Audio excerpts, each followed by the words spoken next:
MCO stand for? Medicaid sales tax. Managed care. Managed care. Sales tax is important. But it's due to men, yes. Thank you, Doctor. Thank you, everybody, for coming.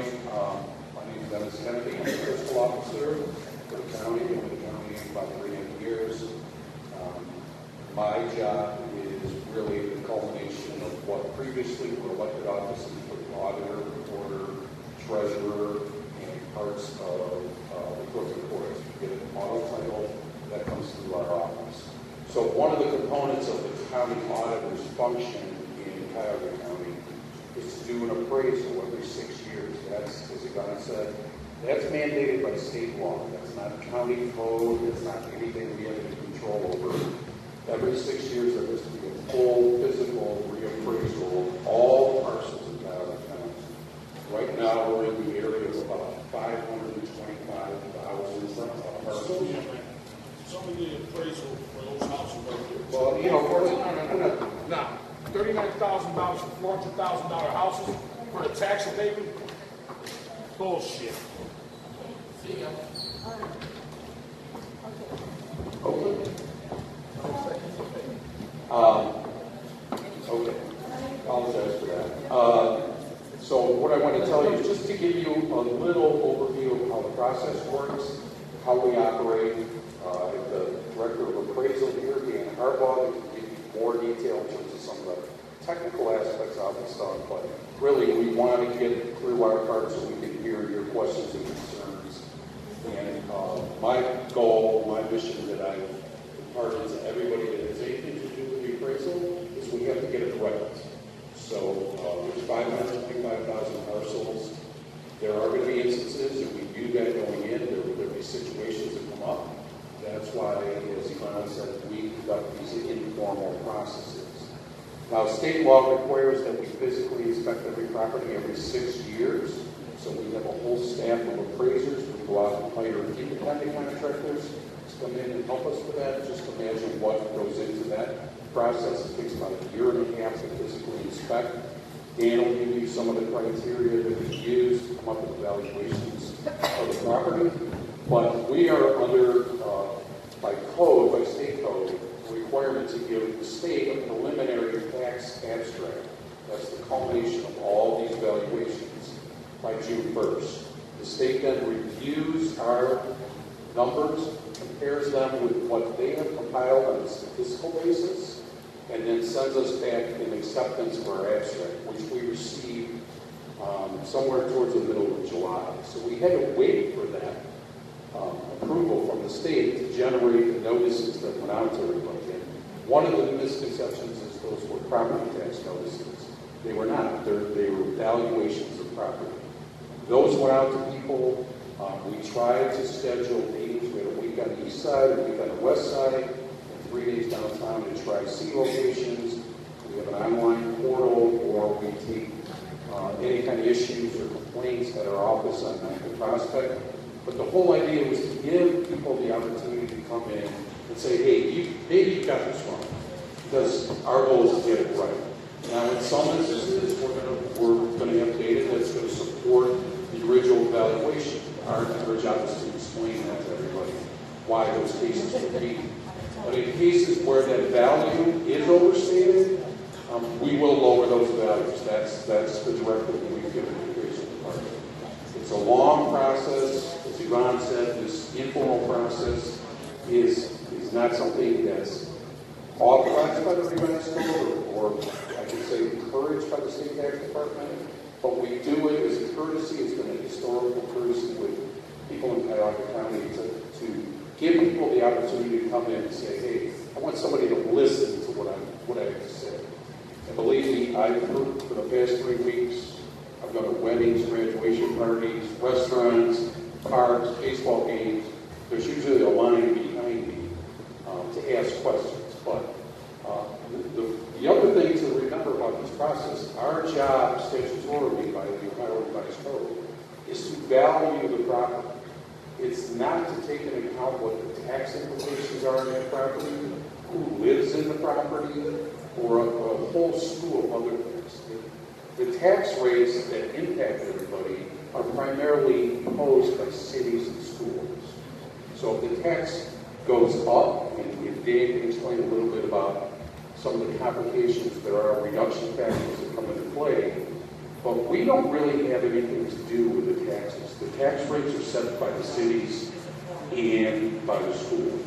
So that's where the money goes that we collect on their behalf through the property tax collection that usually happens in December. One of the questions everybody had asked is, why do we shut off this informal process on August 31st? Only 2 more minutes. That's because we have to get our final abstract to our board of revision, have it approved before November, and then we have to send that to the state. The state then reviews our final submission, and much like the preliminary, they will send us a final acceptance letter. We don't anticipate getting that until probably the middle of November. Then that will let us generate tax bills that go out in December. If we stall this process, or we add a couple of weeks, and I'm still looking at the possibility of adding some more time, just because of some of the concerns everybody's had and the impact it has on everybody. But one of the things to remember is the longer that we postpone this process, the longer we delay the issuance of the tax bills. So instead of coming out in the middle of December, they may not get out until January. What that means to everybody here is that would probably delay their ability to file a board revision. It'll also mean that our collections will be not closed until a month later than normal. And out of those collections, we distribute those proceeds to schools, villages, townships, cities, and all the other entities that have taxes on them. So for general purposes, if you voted on a levy, your tax will get adjusted by the state, so it will not increase. Meaning if your value of all the properties in the community generated $5 million, it was a voted levy, you'll get adjusted downwards so that they still only end up with $5 million. Unvoted levies are not subject to that reduction factor. That's House Bill 920. That was in the late 70s that was passed. So there's some issues there related to, as Yvonne said, it's not a direct correlation. If your value goes up 50%, that's not indicative that you're going to have a 50% increase in your taxes. I mean, they will go up, but it's not necessarily dollar for dollar proportion. One other thing before I forget, we will soon have a tax estimator on our website, so you can go in and put your current value in, that means your value as of today, not the proposed value.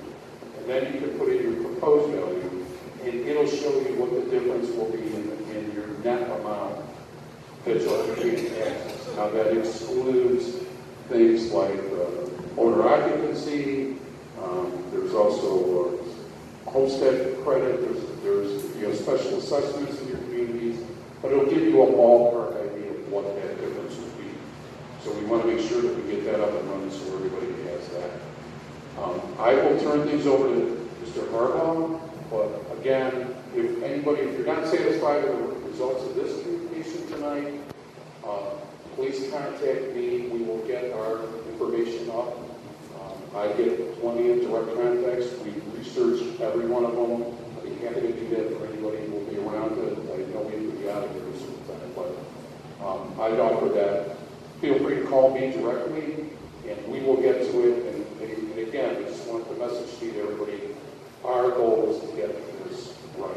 So we're open to listening to anybody and anyone who has a concern, and we want to be fair about this process. But again, it's a state process. The county really is the arm or the mechanism to get it done. So it's not something that anybody on county council or the county executive controls. It's really mandated by the state of Ohio. Every other county does this at some point over a 6-year period. They're staggered. And we'll also give you some more information on what happens on the next stage, which would be a formal complaint to the Board of Revision beginning on January 1st. So any questions for me outside of this paper? Wait 1 second. We're going to really turn it over to questions. So if you want to say a few words, okay? And then we're going to go on to the people who have questions. And I think I certainly got a few questions, but I'll turn it over to you guys. Thanks for that. Hope you don't mind that I sit above me. My name is Dan Harbaugh. I'm the director of the appraisal department. I've worked for the county for 28 years. I'm a state certified appraiser. Worked for about 22 years in the appraisal department. In the last 6 years I've spent as the assistant administrator of the board of revision. And when the director of the appraisal department retired this past December, I was able to So I do have a lot of background for this. I've been through many reappraisals and many updates. But I kind of like to explain the process, but I think that helps. It helps a lot. So we'll go through some of the information that I can provide for you. So we know what an appraisal is. So we use appraisals for mortgage loans, settling estates, insurance, and taxation. And there's two different types. There's a single property appraisal, which your bank would order if you're refinancing your house. And there's mass appraisal, which is what we perform. We hope to achieve the same results, which is the determination of fair market value. So every 3 years, we're sending you one of these notices, your new value is. And they are two very unique and separate processes. One process is called a triennial update. The other is a sexennial reappraisal. This is the reappraisal. This is much greater in scope. It occurs every 6 years. And we use and I'm specifically talking about residential property. We're not going to discuss too much on commercial property tonight. I can field questions, but that's kind of another subject, and I think you're mostly here to hear about your homes. So we utilize 3 approaches to value. We utilize the cost approach, comparable sales approach, and multiple regression analysis, or modeling. For the word modeling for it. Your weatherman says our models predict that it's going to rain this weekend. Well, we do modeling as well, and statistical analysis. So a triennial update, the other reassessment cycle, will occur 3 years from now.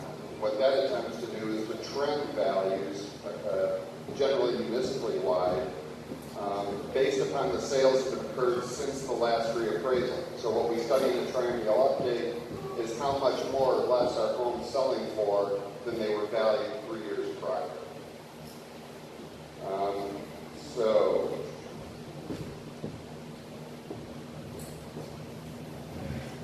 we abide by the standards of the International Association of Assessing Officers. So they write the standards on mass appraisal. We follow them.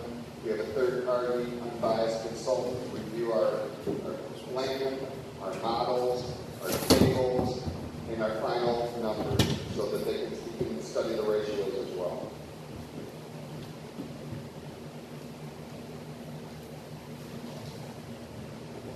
In Cuyahoga County, we break each municipality into market areas. We have about 3,600 unique market areas. So when we're performing a sales comparison approach, if we have an adequate sample of sales from a specific area, those will be utilized in the evaluation of your property as well. We utilize sales in our analysis from January of 2016 through May of 2017. Then essentially we hit the field with this data. So what's a market area? So it's generally an area defined by similar housing stock, age, quality, square footage, natural and man-made boundaries. So each neighborhood is distinct. The first thing we do going into a reappraisal is to establish land rates. And we utilize vacant land sales, and we utilize improved home sales. So we run the improved home sales through our cost tables to determine the cost of the improvement, so the sticks and bricks. What remains can be attributed to the land. So we do that over and over and over again with thousands and thousands of sales, and we analyze them based upon our neighborhoods and market analysis. And we establish land rates based on a per front foot or $1 per front foot. Or when you're out in larger rural areas, Gates Mills, Hunting Valley, those lands are valued per acre, $1 per acre. So we'll talk just a little bit more about the 3 approaches to value. The cost approach is table driven. So we subscribe to the Marshall Swift cost service, which is the industry standard. Any appraiser doing a bank appraisal or mass appraisal, we utilize commercial switch cost tables. We update those every 6 years for a reappraisal. And we analyze we can run and test to see if they're accurate for our region. We also use the market approach. So we will analyze 3 to 5 comparable sales as they relate to your property as well. We adjust the comparables to make them similar to the subject. We also utilize multiple regression analysis, which I'm not going to get too in the weeds with, but it is a 100% market-driven based on a large sample of sold properties as opposed to 3 to 5 sales in an individual appraisal. It's appropriate for mass appraisal because it can tolerate a greater amount of error in the sales data without affecting the final results. And it generally results in a more uniform and equitable value among similar housing styles. So after we have done all that analysis, we prepare a field review document, which we send into the field. We hired approximately 45 state-certified contractors. We posted an RFQ, and appraisers applied. We interviewed them, reviewed their credentials, and hired about 45 of them. Some worked on the commercial project, the majority worked on the residential project. We also provide those field review appraisals not only with all the data that we have generated in-house, but with outliers. Properties where their proposed value is significantly different from their certified value, or when their proposed value is significantly different from what it's sold for. We also let the appraisers in the field know of recent board of revision decisions so that they're aware that this property may have been subject to a review at the board of revision recently over the past 3 years. We also provide them with dollar per square foot stratifications and proposed value square foot stratifications. So this is what they go into the field with. I know no one's going to be able to see this, but it's essentially 5 comparable sales and a summary of the data that I discussed earlier. Wind it up? Okay. So I think it's best for me to take questions, and I know there will be a few. When are these appraisals done? You want to call? Your call. Okay, thank you. Well, thank you both, and I know we have other people here as well from the county. I'm grateful that you're here. I really am, and I think you should be glad you're here. Whether we agree or not agree, that's important that there's some dialogue about this. Okay, you had a question, and then you're next.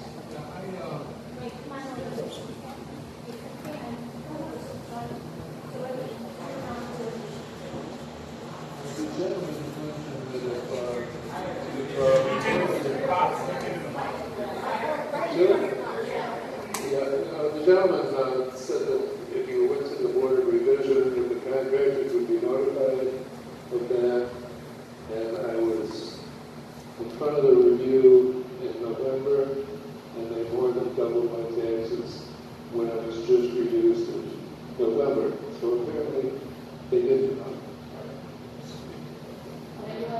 Sure. So if you were in front of the board of revision in November, it's likely that we determined the value for your property prior to that. So we were unaware of your board of revision decision. We did not track pending complaints at the board of revision. So please understand that your value was established prior to the determination that was made by the board of revision. That would be something that you could provide us, and if there was evidence that you submitted to the board of revision regarding your property, that would be something we would also take a look at. Okay. No, I want to know You just don't mind coming up. When were these appraisals done? They were essentially done beginning last summer, and I would say we wrapped up in mid-March of this year. I'm sorry? Summer of 2017 till March of this year, correct? Yes. Whoever wants to tell her experience, then we'll go to this gentleman and the one behind him. Daryl, come on up here. He wants to tell you her experience because maybe some of you had the same experience. Go ahead. Come on. I don't know how many people their comparables, but I did call to get comparables. And what I got was something that does not represent my house at all. It's penciled in changes. They decided that I don't have a bungalow, I have a Cape Cod. And that's because all the rest of the comparables came up Cape Cods. There aren't any Cape Cods in Cleveland, incidentally. They boosted my square footage up from 890 square feet to 1,290. And I haven't had any additions. Let's see, there's a third dwelling, I can't remember for the house. Oh, 3 bedrooms. I have not added any bedrooms. I sold my 4-bedroom house so that I could get down to 2, and 2 is what I got. So nice.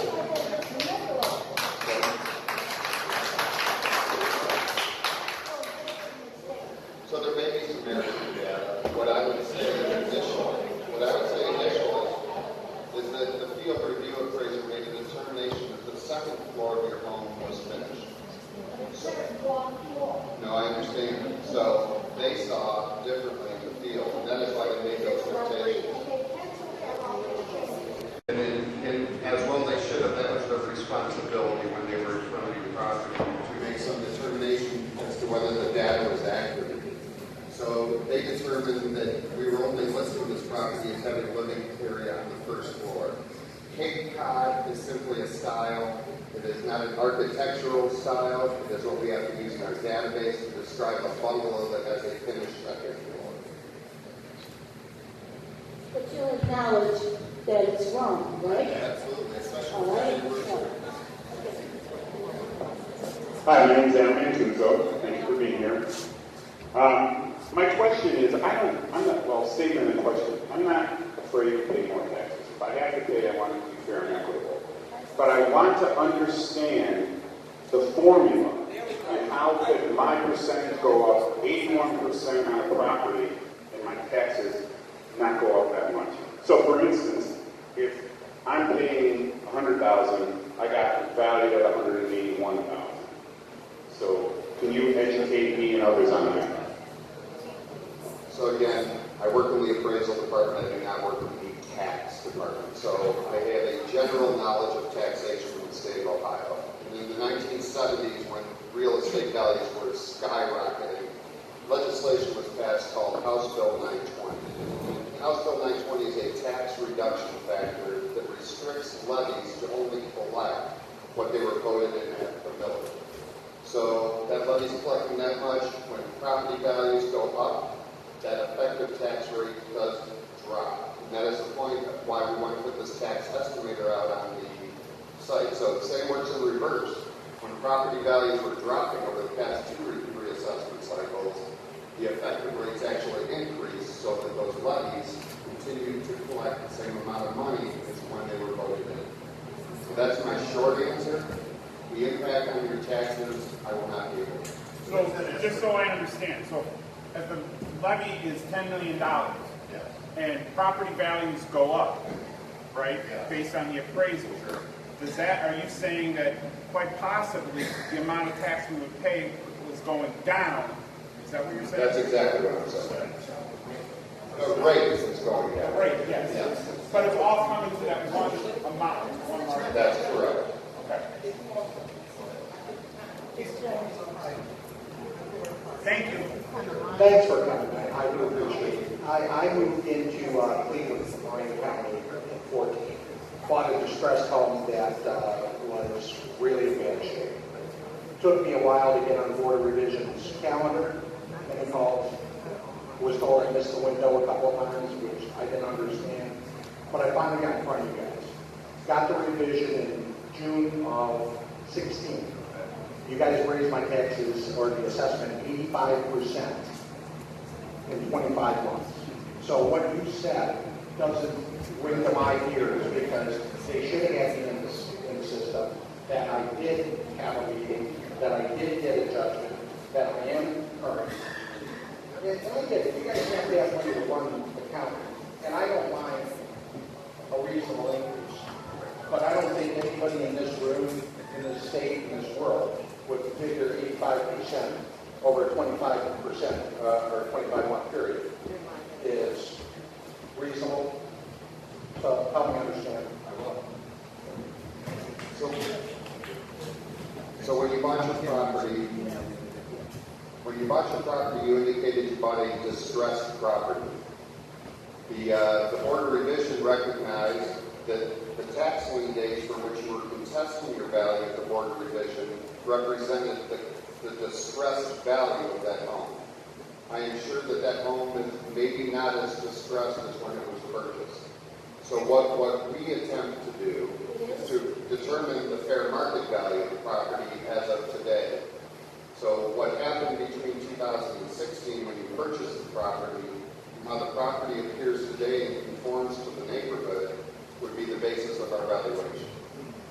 But it, I mean, to go right back to the main point, in 25 months, I have not had the financial ability to bring that property to the point of where what you're evaluating it at would be consistent with what it's worth. You know, like most people, I would tell the county, come on down and pay me what you appraised it for in the church, and I'll move back to Wayne County.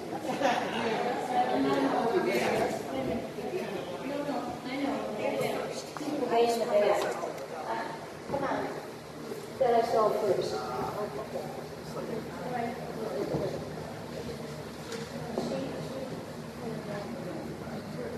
Good evening. My question is, I understand what you're saying about these people going out to the neighborhoods and doing appraisals based on information. What I'd like to know is how, and I've lived in my house for almost 25 years, and it's gone up little increments.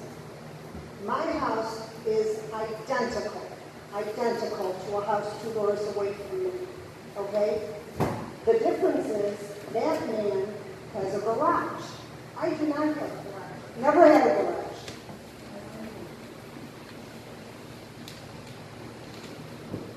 His house went from 45.3 to 71.9. My house went from 38.6 to 107.7. That's a 200% increase. Now, how can you have two houses that are exactly, I have been in that house, the floor plan, everything is identical. He takes very good care of his house. In fact, I think his house is better than mine. But I work very hard to take care of my house. How can his house and my house, there's one house in between, the same person's going in the same area, how can you have $36,000 difference and I have no garage in my house than to his house? I do not for the life of me understand it. And everybody said for the property tax, they were supposed to be, 10, 15%. 200%? Hello, I'm retired. Now you're going to push me out of my house. Because if you think on Social Security I can afford the tax increase, and please don't tell me, I'm sorry, I apologize, but please don't tell me you have nothing to do with what the taxes are. I understand that in your position. But don't tell me that what you do does not impact what the taxes end up being.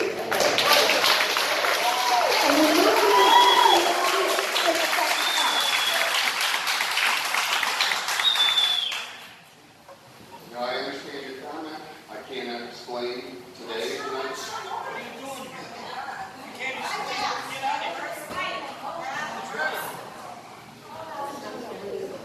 So that is why we have the informal process. So you can come to us, you can let us know your concerns. Well, the problem, if I can say this, the problem is we want the informal process extended. She doesn't have the time maybe between now and August 31st to go up there and community colleges instead of neighborhoods. And that's a problem. That's a big problem. So we're hearing some real complaints. Later on, I'm going to cite the code, as you guys did, and I want to cite it for you better.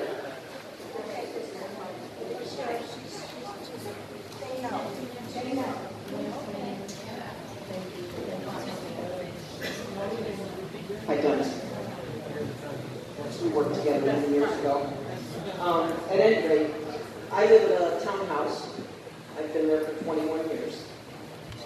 the 16 townhouses, 14 are exactly the same. With the same floor plan, the same construction, they're exactly the same.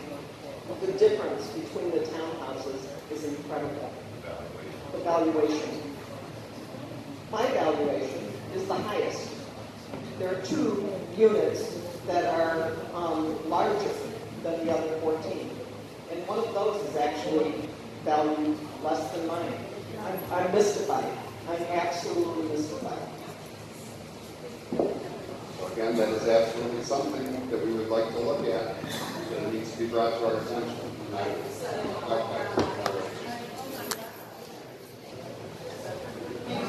Coming here and facing all these people, I've been doing it for a while. So I have a few.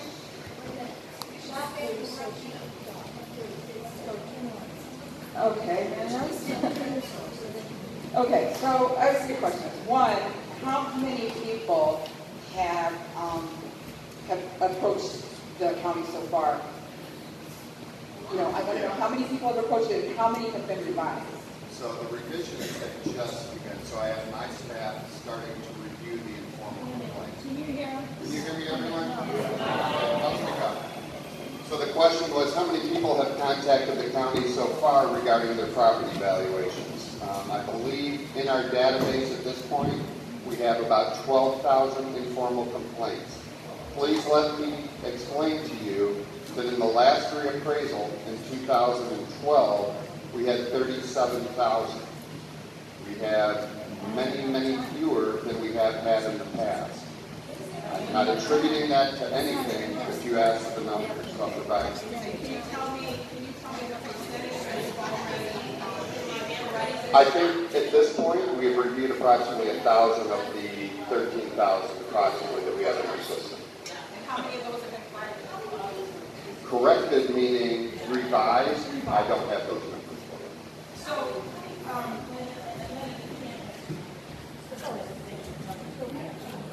Mary Rose, I'm trying to ask questions that my neighbors who won't come or can't come can ask. Okay? So the point is that you said originally that, you know, by delaying the payments, you know, that affects the municipalities and the schools, et cetera, things like that. This is so widespread. The citizens are going to accept that delay. Okay, we need that delay. So don't let that be a decision that you make. I mean, I don't think that checks automatically get cut that first day anyway. And I want to know about seniors. Is there anything at all that is in your preview to help somebody who actually can't afford to even get an appraisal to come to you? So a lot of people have the misconception that you had to go get an appraisal to participate. No,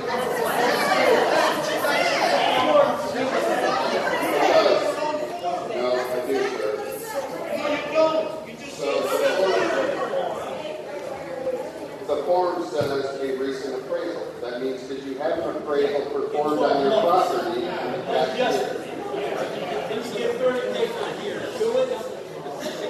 There were certainly other things that you can present to us to have us put a second set of eyes on your property value. So our staff will be reviewing the work that my contractor did. So allow us to take a second look at your property. That's why you need 25 million. Wait a minute. Hold it, you guys. Now, wait a minute. Okay. We know you're all upset about it for good reason. Who loves taxes, right?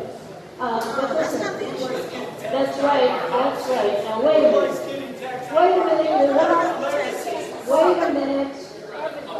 Really and truly, everybody wants to talk. Well, we're listening to you.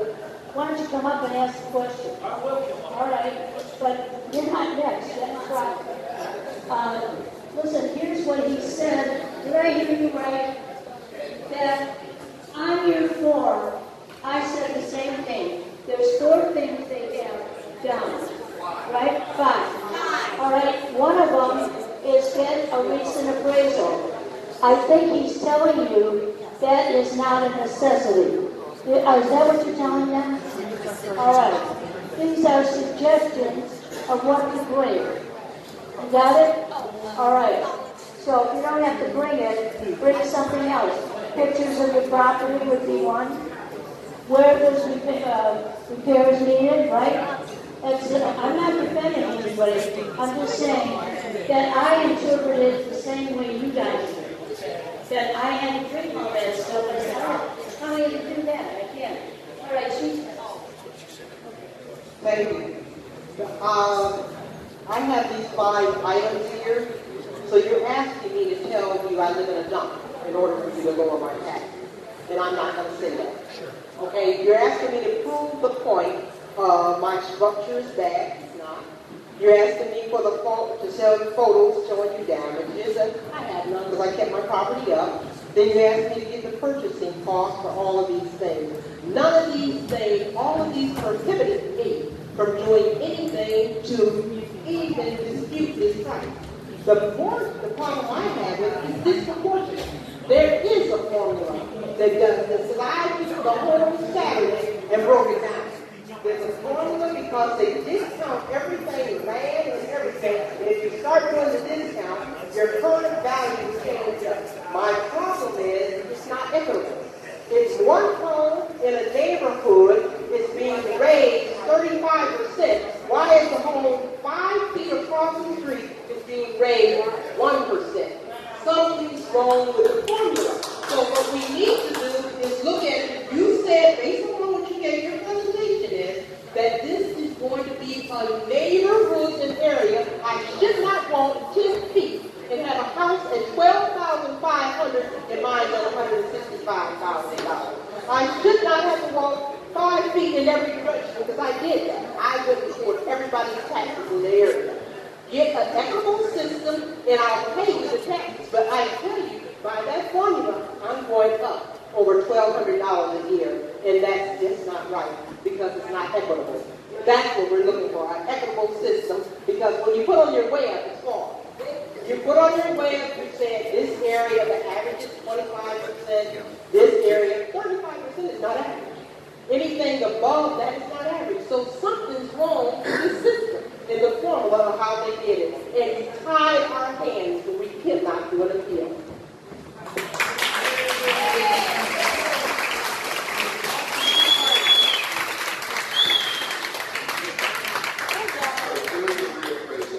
You will find properties increasing at different percentages.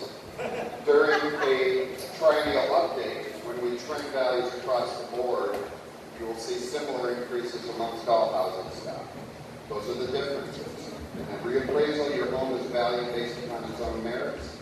In a reappraisal, a triennial update, we are trending values to maintain markets so that these 6-year reappraisals are not big sticker shock. So there are neighborhoods represented here that saw large increases in value.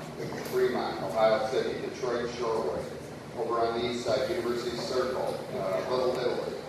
They are very hot real estate markets. People are paying significant money for properties where our values were significantly lower than what they were paying for them.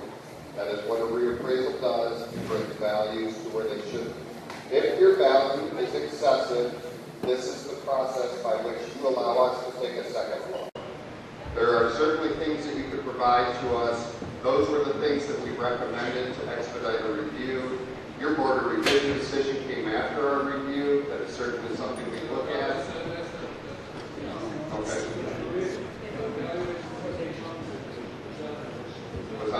Was the certified value? Okay. All right. By the way, Fremont, Riverside, and Detroit Shorewood, we have a 32% poverty rate.